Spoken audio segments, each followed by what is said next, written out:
Okay, what I'm going to do here is I have got a hot air fryer. This is where I'm going to dump my bacon. It goes in. That'll set it, and it goes. It'll go for 10 minutes. I'm using a cup here for my tripod because I don't have a tripod yet. I may or may not get one, so we'll see. I'm pretty cheap, so I don't know. We'll go to the back here and turn it on. We'll start melting this up. Tell you a little story. My mom is 92 years old. She's ate lard and sugar and everything else every day of her life. And the doctor says he can't not believe how well her eyes are. She has no problems. She does have some, what do they call it? The leg syndrome, you know, where you want to move your legs all the time, but she had that all her life because she used to sit in a chair, and every time she did, she'd twitch her ankle and bounce her leg. I remember seeing that. I remember one day too when she went out to hang clothes, and I stayed home from school. If I even went to school, I can't remember. I was really little, and I was on the couch, and I had a blanket, and I was watching TV. And the TV set by a window that a curtain hung down in front of. And right beside that was a rocking chair. And then the door, it had a storm door on it, and the inside door was a regular wooden door, and it was open. I was laying on the couch. Mom went out to hang her clothes. I was watching TV, and I noticed that chair. I thought it had moved slightly, and I looked at it. Had my head on the pillow, and I was looking at it, and it kind of scared me. And I looked at the door, and the sliding up and down glass on the storm door, it was down and it was shut. And I was looking at the curtain, and there was no movement in the curtain. And Mom was outside. I could see her through the glass hanging out clothes on the clothesline. And I'm looking at the chair, and I'm going, don't move, don't move. And it moved. And it's really scared me then. And I'm looking at it, and I go, don't move. I'm thinking this in my mind, do not move. And I'm starting to pull the covers up around my head. And that chair rocked back. It rocked forward. Probably about 6, 7, 8 inches each way. Once. And then it did it again.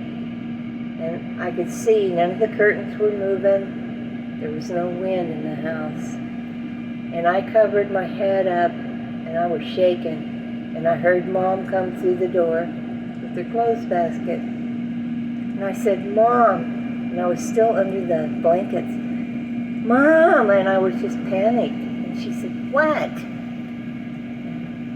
She came over and she looked down at me and she says, what? And I pulled the covers back a little and I said, that chair, it rocked by itself. And she goes, oh, it did not. You're just imagining it. That chair cannot rock by itself.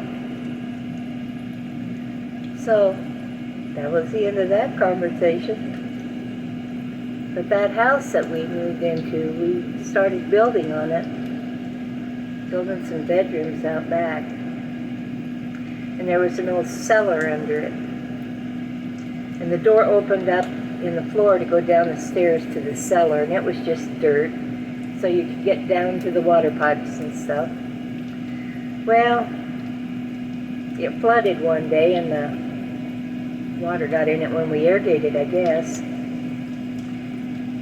And one side of it had kind of caved in a little bit.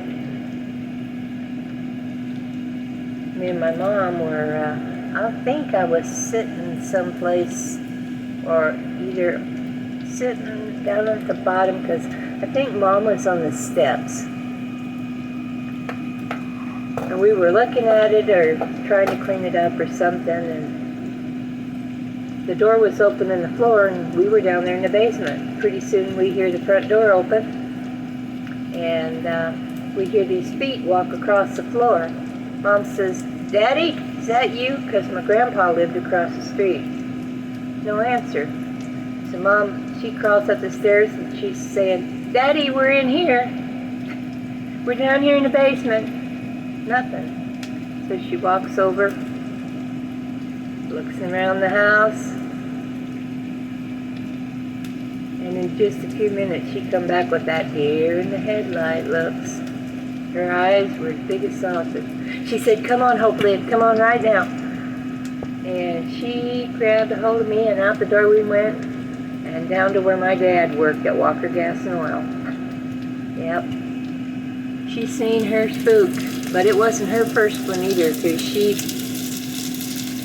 grew up in a house in Arkansas where it was haunted. And when she was little, they had a back room, no porch, and it set the slop bucket out there. And at night, an old dog would come through and get into it, and they could never catch the old dog. And her sister told her, she says, "We're going to catch that dog tonight." She put that slop bucket outside, and she put it in that room and locked the door. And that slop bucket started rattling. And they opened that door, and that bucket was sitting there rattling, and there wasn't a thing around it. That pretty well scared them. She said they used to lay in bed at night because all of them would sleep in the same bed.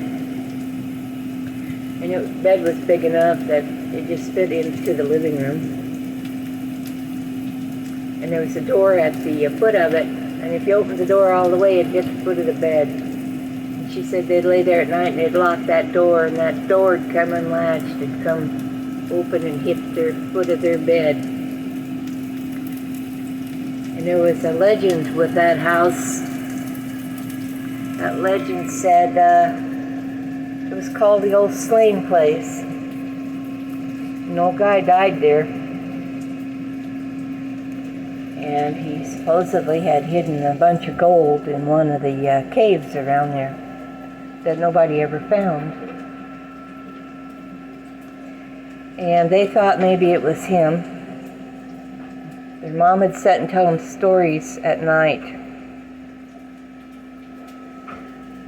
by the fireplace. And they, if I can remember right, she said they had an old porch that was rock, and they'd hear a dog walk across that porch, and they would hear a man walk behind it. And as he come up the stairs of that porch, the rocks would tilt and click together. And she said they lived down there, and her mom was alone most of the time because her dad was out looking for work. She'd say, "Oh, there goes old man Slane again," just probably to keep the kids calm. She said they lived down there in that house, and they pretty much heard sounds at night, which today would probably be construed as Bigfoot activity. Because she said they would hear sounds in the woods like somebody was unloading lumber or something. And they'd go out and look for it. They could never find it. Because it sounded like it was at the end of their barn. They were unloading off a wagon and throwing it on the ground. And she said they'd be woke up at night with the chickens squalling and clucking and carrying on like something was in the hen house. And their dad'd go out to see what it was, and all the chickens would be sitting on their roosts sleeping. So there was some phenomenon going on down there where they lived. But back to present day, You know, when I was little, she didn't believe me. But she did believe me after she heard those footsteps go through our house there, where we used to live on West Avenue F in Jerome, Idaho. Yep, pretty spooky stuff. So I have always had a belief in the supernatural. And this video you're watching, or these sets of video, they're not all about just cooking, because there's nothing great about my cooking. But I tell you what, there's a story that'll go with each one. And these stories, if you watch them all these supernatural stories that come into play in my life will connect. And it will bring a realization to me that I have to do something. Because it merges with, I guess you would say, enlightenment, to seek Christ, because he just wouldn't quit bugging me in the end. He was on my shoulder all the time, and I could feel him. But I'll show you how it all blends in together, and maybe you'll learn a little bit of cooking. I guess it would be a cooking testimonial. But I don't know how many other people go through it. Maybe everybody goes through it. Maybe I'm just weird, but we'll see. Just hang around with me and you'll learn a little bit about me and take it with you. Maybe you'll know what's going on if things happen in your life and why.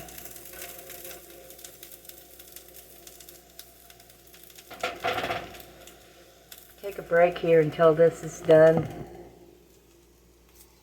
Then I'll come talk at you a little more.